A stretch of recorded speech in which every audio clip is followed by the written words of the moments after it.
बड़ी खबर UGC regulation से जुड़ी हुई है। सुप्रीम कोर्ट ने यूजीसी के नए नियमों के खिलाफ दाखिल याचिका पर सुनवाई करते हुए कई बड़ी बातें कही हैं। मुख्य न्यायाधीश ने कहा कि यूजीसी की जाति संबंधी नियमावली अस्पष्ट है और उसका दुरुपयोग किया जा सकता है। मुख्य न्यायाधीश ने कहा कि नियमों की भाषा को स्पष्ट करने के लिए विशेषज्ञों की आवश्यकता है। सुप्रीम कोर्ट ने केंद्र याचिकाओं में उठाए गए मुद्दों पर विचार करने के लिए कहा। सुप्रीम कोर्ट ने साथ ही ये भी कहा कि इन नियमों की समीक्षा के लिए शिक्षाविदों, विधिवेत्ताओं और सामाजिक इंजीनियर्स की एक समिति गठित किए जाने की आवश्यकता है। सुनवाई के दौरान मुख्य न्यायाधीश ने कहा कि हमें जाति विहीन समाज की ओर बढ़ना चाहिए और साथ ही उन लोगों के लिए एक प्रभावी तंत्र होना चाहिए जिन्हें संरक्षण की आवश्यकता है। सुप्रीम कोर्ट ने कहा कि हमें उस स्थिति तक नहीं जाना चाहिए जहां स्कूलों को अलग अलग कर दिया जाए, जैसे अमेरिका में होता है, जहां श्वेत बच्चे अलग स्कूल में पढ़ते हैं। भारत की एकता हमारे संस्थानों में दिखाई देनी चाहिए। भारत की एकता हमारे शैक्षणिक संस्थानों में प्रतिबिंबित होनी चाहिए। संजय शर्मा मेरे सहयोगी जुड़ गए हैं तमाम जानकारी के साथ। संजय, सुप्रीम कोर्ट ने जितनी भी बातें आज कही हैं, क्या वो संतुष्ट कर देगी उन लोगों को जो प्रदर्शन कर रहे हैं? मुझे ऐसा लग रहा है कि जिस तरह से कोर्ट में सुनवाई जिस दिशा में आगे बढ़ रही है और कोर्ट की टिप्पणियां हैं, उसे देखते हुए बहुत मुमकिन है कि कोर्ट इस पर स्टे कर दे इसे, और साथ ही विशेषज्ञों की कमेटी जिसकी बात कोर्ट ने की है उसे ये सौंप दिया जाए, समयबद्ध इस पर रिपोर्ट देने की बात की जाए। कोर्ट ने याचिकाकर्ताओं के वकीलों से भी कहा है और तमाम विशेषज्ञों से कि हम चाहते हैं कि आप इस मामले में मदद करें और मददगार। कोर्ट ने यह भी कहा है कि 4-5 बड़े क्वेश्चन हैं जिनके जवाब तलाशे जाने चाहिए। कोर्ट की कुछ टिप्पणियां बहुत ही गंभीर हैं। कोर्ट ने कहा है कि आज़ादी के 75 साल बाद भी हम समाज को जातिगत खानों से मुक्त नहीं कर पाए हैं और इस तरह के रेगुलेशन हमें लगता है कि हमें और पीछे की ओर ले जा रहे हैं। कोर्ट ने यह भी कहा कि इसका दुरुपयोग हो सकता है, इससे इनकार नहीं किया जा सकता है। यानी जो चिंता याचिकाकर्ता बता रहे हैं कोर्ट उससे सहमत दिख रहा है। तो इसमें यह भी कहा है कि डिस्क्रिमिनेशन, जो भेदभाव है वो ना हो, भेदभाव मुक्त समाज हो, क्योंकि संविधान किसी भी नागरिक से भेदभाव नहीं करने की बात कहता है कि भेदभाव नहीं होगा।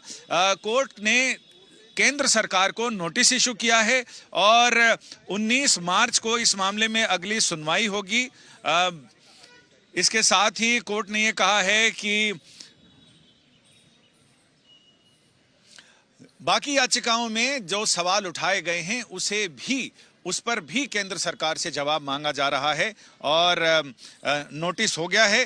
कोर्ट ने यह भी कहा है कि पायल तडवी और वेमुला, रोहित वेमुला, इस तरह के मामले जो उठाए गए हैं जिसमें यह बताया गया कि डिस्क्रिमिनेशन का नतीजा ऐसा है, तो कोर्ट ने नोटिस जारी कर दिया है। अब इस मामले में 19 मार्च को अगली सुनवाई तय की गई है। इसके अलावा जो नए नियमों पर सुप्रीम कोर्ट की सख्त टिप्पणियां हैं उसमें यह भी कहा गया है कि जो शैक्षणिक संस्थान हैं उन पर खास तौर पर तवज्जो देने की जरूरत है, क्योंकि ये वो जगह है जो एकता का प्रतिबिंब होते हैं। यहां पर आप सवर्ण और नॉन सवर्ण इन्हें कैटेगराइज करके एक गलत संदेश दे रहे हैं। जी हाँ, बिल्कुल। याचिकाकर्ताओं ने भी इसी बात पर जोर दिया कि ये पूरी तरह से भेदभावपूर्ण है, समाज में भेदभाव हो रहा है और कोर्ट भी इससे सहमत दिखा। कोर्ट ने कहा कि इसका दुरुपयोग हो सकता है और दुरुपयोग इस तरह हो सकता है, यह भी बताया गया याचिकाकर्ताओं की तरफ से कि अगर कोई सामान्य वर्ग का छात्र है और उसकी रैगिंग ली जा रही है, ऐसे में वो उनके खिलाफ शिकायत तो करेगा। अगर रैगिंग लेने वालों में कोई अनुसूचित जाति, जनजाति या पिछड़े वर्ग का कोई सीनियर छात्र है, उसकी शिकायत की जाती है और बाद में वो चीजें, मतलब बहुत सारी चीजें जिसको सिर्फ शिकायत की जा सकती है, जो कैमरे में हो सकता है ना भी आए और उसके प्रूफ ना मिले, तो ऐसे में उसके खिलाफ कोई शिकायत नहीं होगी और इधर ये परेशान हो जाएगा। तो इनका ये कहना था कि इसका दुरुपयोग हो सकता है और कोर्ट ने भी इस बात से सहमति जताई कि हाँ, हमें भी लगता है कि इसका दुरुपयोग हो सकता है। कोर्ट ने नोटिस जारी किया है, केंद्र सरकार से इसे जवाब मांगा है। यूजीसी को भी इसमें पक्षकार बनाया गया, तो जाहिर है कि यूजीसी भी अपने इस आदेश पर, इस नियमावली पर सफाई दे। सुप्रीम कोर्ट ने द्वारा यह भी कहा है कि जो पीड़ित है वो, सीजीआई ने कहा कि जो पीड़ित है वो रेमेडी लेस, यानी बिल्कुल लाचार और बेचारा नहीं होना चाहिए। तो ये साफ साफ कोर्ट ने कहा है और इससे मुझे लग रहा है कि 2012 का रेगुलेशन है वो कंटिन्यू करेगा जब तक दूसरे ऑर्डर नहीं आ जाते हैं। यानी इस ऑर्डर को फिलहाल न्यू रेगुलेशन स्टे कर दिया गया है, ये बड़ी खबर है। और कोर्ट ने कहा है कि इसकी जगह 2012 में जो रेगुलेशन आया था वो रेगुलेशन काम करेगा हमारे अगले आदेश तक। 2012 वाले रेगुलेशन और इसमें कितना ज्यादा फर्क है संजय, और कौन से वो नए नियम इसमें लागू किए गए जिसको लेकर देश भर में प्रदर्शन हुआ? खास तौर पर सवर्ण समाज के लोगों ने जिस तरीके से प्रदर्शन किया, आप भी कह रहे हैं कि आप वो इस नए आदेश से जाहिर तौर पर संतुष्ट रहेंगे क्योंकि 2012 के रेगुलेशंस तब तक फॉलो किए जाएंगे जब तक नया आदेश नहीं आ जाता है। तो नए नियमों पर फिलहाल सुप्रीम कोर्ट की जो रोक है,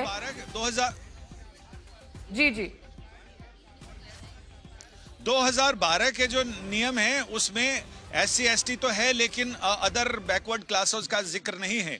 इसमें अदर बैकवर्ड क्लासेस का जिक्र है। साथ ही इसमें यह कहा गया कि अगर शिकायत सही नहीं पाई गई तो अगर शिकायत प्रूफ नहीं कर पाया कोई छात्र जो सामान्य वर्ग का है तो उस पर जो अनुसूचित जाति जनजाति या OBC वर्ग का है तो उस पर कोई कार्रवाई, दंडात्मक कार्रवाई नहीं होगी। तो ऐसे में यह शक जताया गया कि OBC और SC ST के लोग अगर झूठी शिकायत भी दर्ज कराते हैं तो सामान्य वर्ग के छात्र को तो परेशानी हो जाएगी।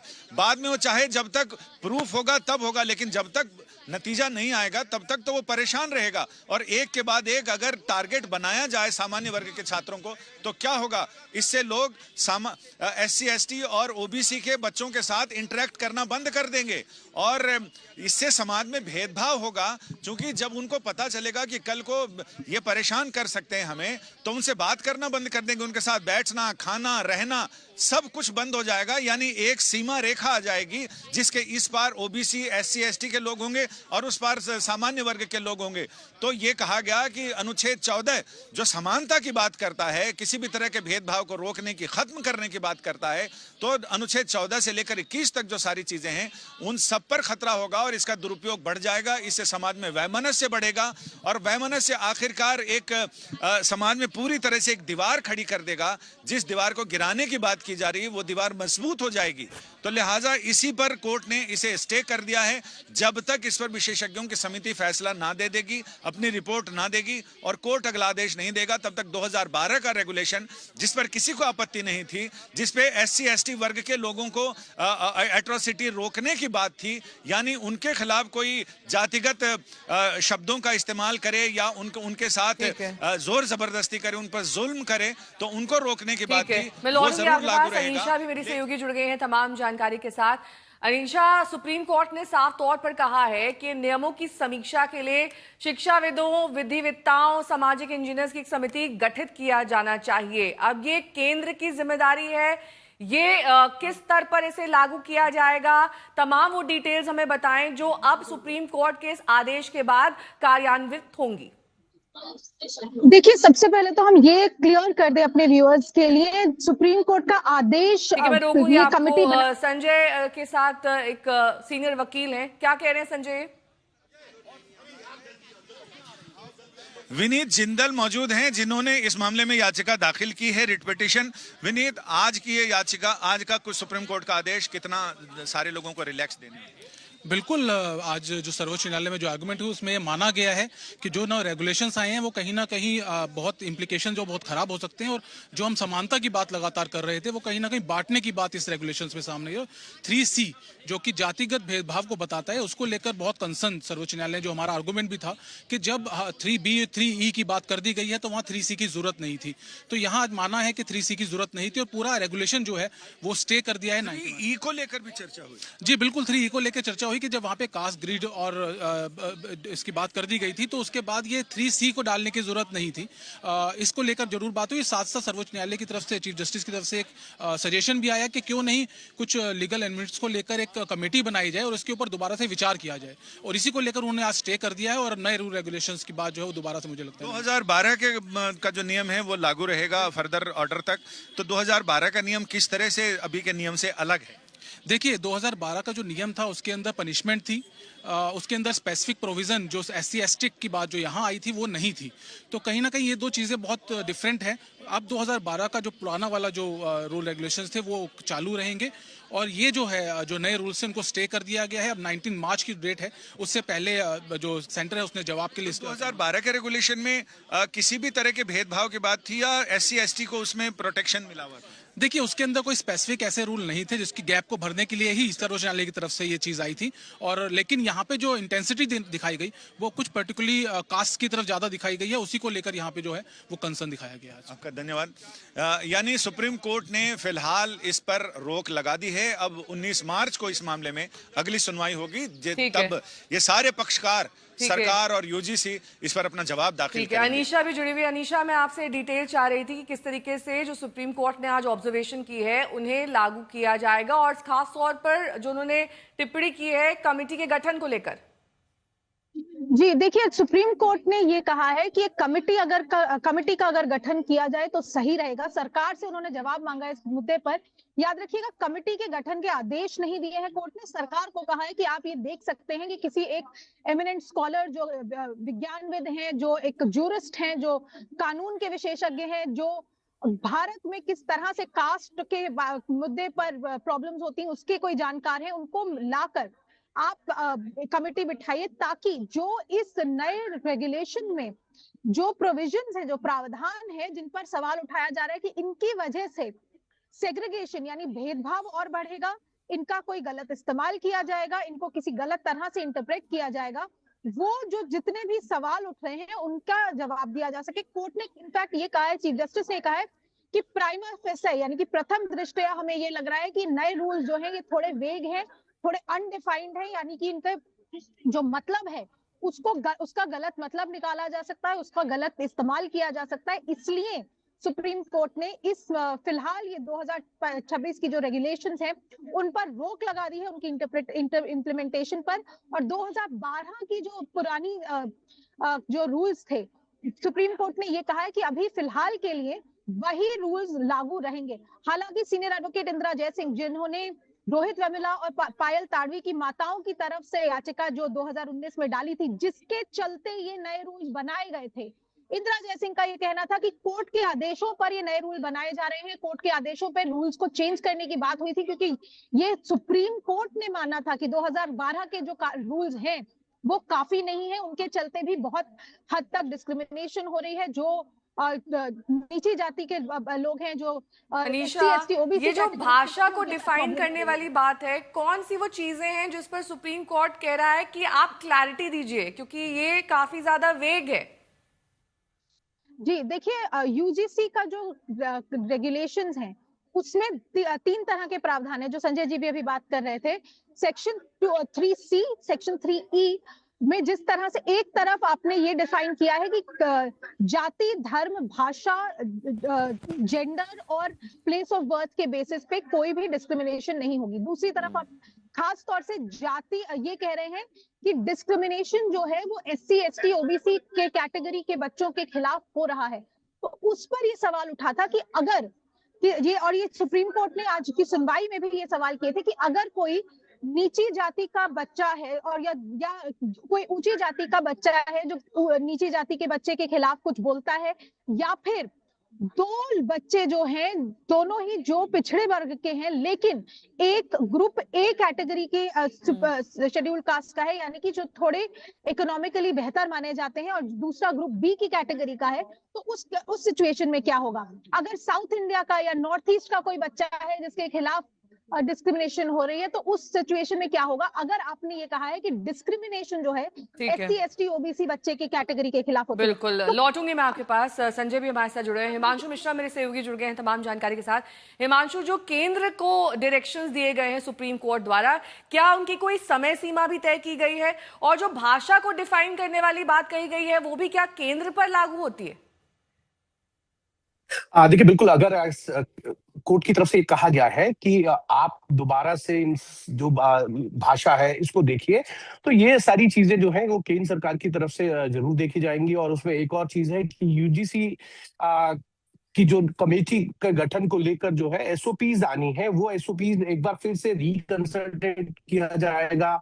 छात्र संगठनों के साथ, शिक्षाविदों के साथ और साथ ही साथ अन्य स्टेक होल्डर्स के साथ डिस्कशन के बाद जो है नई एसओपीज आएंगे जो फिर से कोर्ट के अंदर जाएंगे, और तब तक के लिए कोर्ट ने जो है जो नई गाइडलाइन थी उसके ऊपर जो है वो स्टे दे दिया है। यानी 2012 की जो गाइडलाइन है उसी के ऊपर जो है अभी भी जो है वो होगा। लौटूंगी मैं आपके लेकिन पास, बड़ी चीज सीधे संजय शर्मा के पास आपको ले चलेंगे। करता रहा तो इंदिरा जयसिंह ने भी ये बताया, तो इसमें सबसे बड़ी चीज आज के उसमें आउटकम क्या है? देखिए, सबसे इम्पोर्टेंट बात यह है, इन सारी बातों का जो सार है वो ये है कि जो नए यूजीसी के नियम हैं, सुप्रीम कोर्ट में माननीय सुप्रीम कोर्ट ने उस पर पूर्णतः रोक लगा दी है, उसको एबियंस में रख दिया है। और सुप्रीम कोर्ट ने अपनी शक्तियों का उपयोग करते हुए अंडर आर्टिकल 142 जो यूजीसी रेगुलेशंस 2012 हैं उनको इन ऑपरेशन रखा है टिल फर्दर ऑर्डर्स। और सुप्रीम कोर्ट ने कहा है तब तक जब तक अब ये मामला फाइनली सुन नहीं लिया जाता है, जो पूर्व के यूजीसी रेगुलेशंस है वो लागू रहेंगे। वो 2012 के रेगुलेशन किस तरह से इससे अलग हैं? नहीं, 2012 के रेगुलेशन इस रेगुलेशन से एकदम भिन्न है। इस रेगुलेशन में जिस तरह से HEI कमेटी बनाई गई है, जिस तरह से उनको पावर दी गई है कि वो पुलिस को कोई भी कंप्लेंट को फॉरवर्ड करेंगे, जिस तरह से कास्ट बेस्ड डिस्क्रिमिनेशन को इसमें गलत ढंग से डिफाइन किया गया है, ये सब बहुत एक मेजर डिफरेंसेस हैं वर्किंग में, पैटर्न में, स्ट्रक्चर में दोनों रेगुलेशंस के। तो कोर्ट ने ये भी कहा है कि इसका दुरुपयोग हो सकता है, आजादी के 75 साल बाद भी हम जातिगत खानों से, खित्तों से ऊपर नहीं उठ। बिल्कुल बिल्कुल, देखिए कोर्ट की हियरिंग के दौरान ये सारी बातें आई और कोर्ट की भी यही मंशा थी कि जातिगत भेदभाव खत्म हो, पूर्णतः खत्म हो। पर उसका यह मतलब नहीं है कि जिस तरह से इस रेगुलेशन की ड्राफ्टिंग की गई है, माननीय सुप्रीम कोर्ट ने आज बहस के दौरान इसकी जो लैंग्वेज है उसमें भी कहा कि वो लैंग्वेज में भी थोड़ा करेक्शन की जरूरत है और एक एक्सपर्ट कमेटी बनाने की भी बात कही। तो अगर इसकी प्रॉपर लेजिस्लेटिव ड्राफ्टिंग होगी तो मुझे लगता है जो समानता का हम लोगों का विजन है वो सबके लिए लागू। एक्सपर्ट कमेटी का प्रस्ताव केंद्र सरकार लेकर आएगी, यूजीसी लेकर आएगी कि हम क्या करने वाले हैं 19 मार्च? अब ये बात तो 19 मार्च को पता चलेगी कि क्या कैसे आगे मामला बढ़ता है। पर अभी फिलहाल के लिए जो मौजूदा बात है वो ये है कि इंटरिम रिलीफ इस रेगुलेशन को स्टे करने के माध्यम से मिली है। यानी अंतरिम रिलीफ मिल गई है, लेकिन सुप्रीम कोर्ट में अगर कोई चीज अंतरिम भी रिलीफ मिल जाए तो आगे उससे याचिकाकर्ताओं को काफी सहूलियत हो जाती है। कोर्ट का ये ऐसा देखा जाता है कि अगर कोई अंतरिम रिलीफ है तो जब तक वो पूरी तरह से नतीजे पर ना पहुंच जाए, निर्णय पर ना पहुंच जाए, तब तक वो रिलीफ जारी रहती है। फिलहाल याचिकाकर्ताओं को बड़ी राहत मिली है, उन्होंने राहत की सांस ली है और 19 मार्च का इंतजार है जब केंद्र सरकार और यूजीसी अपने कमेटी कैसे बनेगी, कमेटी में कौन कौन लोग शामिल होंगे, इसकी रूपरेखा लेकर वहां कोर्ट के सामने आएगी और 19 मार्च को यह मामला एक अलग दिशा में आगे बढ़ेगा। ठीक है।